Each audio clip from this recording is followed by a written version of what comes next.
You still watching football? Well, it's finished now. Well, you just made a cup of tea? Yeah. Hello, welcome back to Armchair Armoury.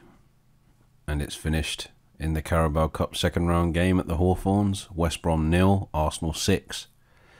I've literally just come off the back of watching the draw for the next round, for the third round, and we're going to be playing AFC Wimbledon, who I think are in League 2, at the Emirates in week commencing 30th of September.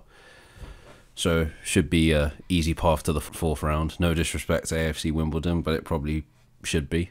Overall, it's quite a decent performance. I know that West Brom had a second string team out. They're doing pretty well in the Championship at the moment. They're prioritising promotion this year. So there will be a lot of fans out there that will say, oh, what, you're just playing West Brom's under 23s. But you can only beat what's in front of you. And in terms of today, it was, you know, we're expected to beat these type of teams, but it was a really, really good performance. It was just nice to see us win and dominate a game. After the two Premier League games against Brentford and Chelsea, it was just, and you know, the fallout and performances in those, it was just nice to see us win a game again. I'll be honest, I went into the game quite sceptical, because I felt that we'd played so abjectly against Brentford and so kind of like weakly against, or wimply against Chelsea, that I really felt that this would be very difficult. I thought we'd lose it like 1-0 or 2-1. Well, the logical part of me was thinking that. I was quietly confident, but I thought, oh yeah, if we start the way we did against Brentford and Chelsea, particularly Brentford, we'll probably lose this game. The team sheet came out and it was completely different to what I predicted in the preview. Just on the preview, that hasn't come out because I'm in a different location to my usual location. I'm not at my family house, so to speak, or where I live with my wife, and the internet is a lot slower here. So it's taking longer to upload the previews because of the high-res footage and all that kind of stuff. So apologies to the 22 of you out there that watch these Armchair Armoury previews. But hopefully you'll get to see that retrospectively in a few days, maybe by next week. It'll probably be the same for the Man City preview as well. I'm still going to record it, but it might just come out after the game, unfortunately.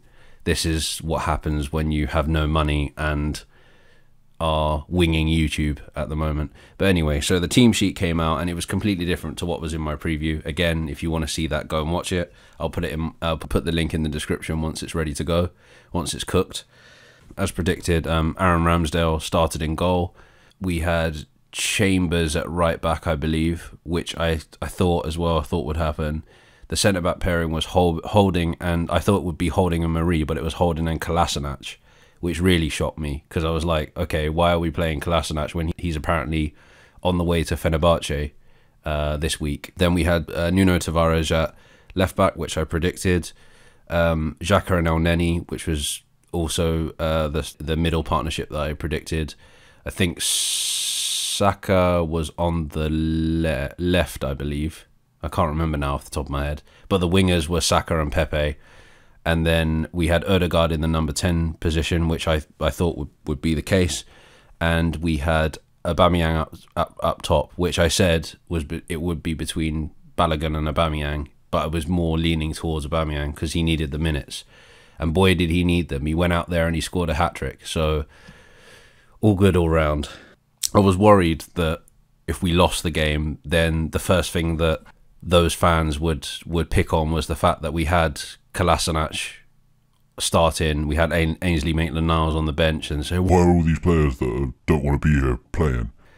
To be fair to Mikel Arteta, he did say at the end of the game, like, while they're still with us, we still got to treat them like our players. We can't just kind of ostracize them, which is what I think fans sort of expect, that like once a player wants to leave, it's like get rid of them. Unless it's Mesut Ozil, and then everyone's like, oh, they're treating him like ish and all this kind of stuff. So we scored quite early. There's a goal from Aubameyang. We started it from Saka crossing into Aubameyang, who took the shot. It ricocheted off of the West Brom defenders. They didn't deal with it. Passed on to Saka, who went round a couple of players, took a shot, was saved by Palmer, the West Bromwich Albion keeper, and then that was palmed out to as far as Aubameyang, who tapped it in for 1-0. There's a couple of chances after that. Saka went into the box. It was blocked by the defender, only to be taken up by Odegaard, who then comes from the outside and hits the outside of the post. We were dominating by this point. I think for the first 10-15 minutes, it was like the two teams were feeling themselves out, and there was points where West Brom were building up play and pressing quite high. There was a point where Ramsdale was going to take a goal kick. I think it was a goal kick, and their striker charged it down. So they were trying.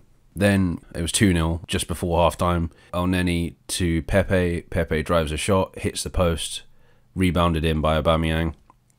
Again, people criticising, saying, oh, they were easy goals, they're on a plate. And that's the thing. When Aubameyang first signed for Arsenal, that's what we expected. That's what he was doing, picking up on the scraps, essentially.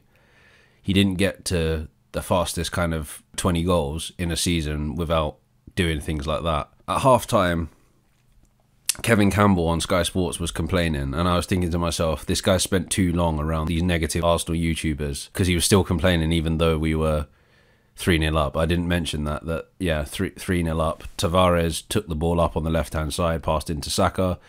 Saka put some skill in. Aubameyang hits the ball across the keeper, and Pepe is there to slide it in for an open goal. And we're 3-0 up. And as I said, yeah, Kevin Campbell was still complaining about some... I wasn't really listening to what he was complaining about, but I thought, we're 3-0 up. I don't actually know if he's an Arsenal fan or not, because he seems to have obviously he played for us and he played for Everton, so he kind of has a soft spot for both teams.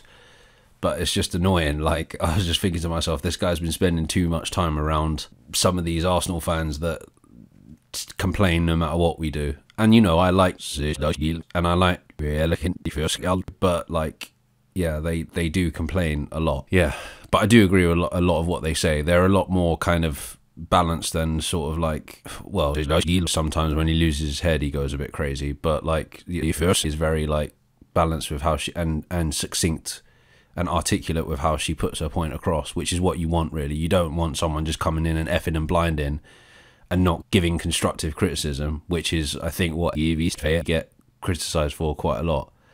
I've just seen that they've started working with...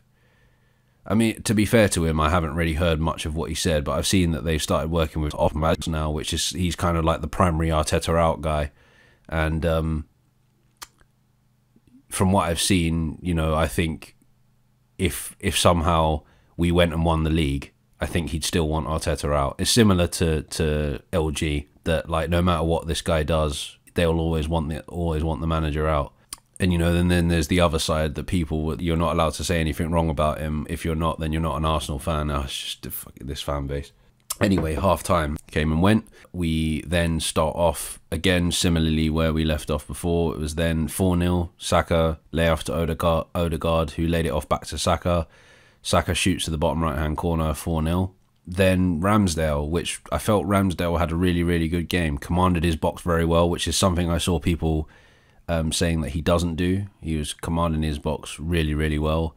Two great reactionary saves that he pulled off, one in the first half, and he pulled off a couple of reactionary saves in the second half. There was also a catch that he took as well that he landed awkwardly on as well, but it was still, he looked like he was commanding. It was just nice to see. And I'm not going to sit here and bash Leno, but it was nice to see someone not punch the ball for once, which unfortunately Leno does do quite a lot. It was funny hearing like West Brom fans booing every single time Arsenal got the ball. It was just quite funny. It was like that's the point where they knew it was over, pretty much. Speaking of which, before the game, which I thought was quite funny, the players forgot to take in. Yes, that was hilarious. The less said about that, the better. That's all I'm going to say. It was funny. Then we scored again. It was a brilliant... This was Oba's hat-trick. It was a curved shot from the left-hand side. Brilliant goal. Vintage Aubameyang. Like, I haven't seen him do that for a while now, and it was very nice to see that happen again. Then there was another chance where Pepe hit the crossbar. Then we scored another goal where Laka had come on at this point for Xhaka. Pepe pulls the ball across the right-hand side. And then it's just slid in a tussle with the West Brom defender for 6-0. Standout people for me were Aubameyang, obviously. I thought Pepe played really well. I thought Saka played really well. I thought Tavares played pretty well. And Ramsdale played really well. Again, I know it's the first. It's a weakened West Bromwich Albion side. I know that like they're a championship team, but at the end of the day, you've got to beat what's in front of you, and it's a good confidence booster going into Man City. Like, we can actually win a game. You know, if we struggled to beat these guys, there would have been no hope for Man City. So it's just great to see that it's just nice to see us win again. I'm not going to get carried away and start saying Arteta's the man and all this kind of stuff like I've seen a lot of other people doing, but it's just nice to see us win, and hopefully we can use that momentum to go into Saturday against Man City and at least put in a performance. Even if we lose, I just want to see a performance. So yeah, it was nice. It was nice to see it. You love to see it after all of that. What were we worried about, Arsenal fans? Really, come on. We're just too reactionary sometimes. No, I'm kidding. But yeah, it was nice to see us win. Anyway, that's me done. I will speak to you again. Hopefully, if I don't manage to get the Man City preview out in time, I will most likely go over everything in the review of the Man City game, which hopefully isn't a drumming. But we'll just have to wait and see. Anyway, until I speak to you again, take care and stay safe.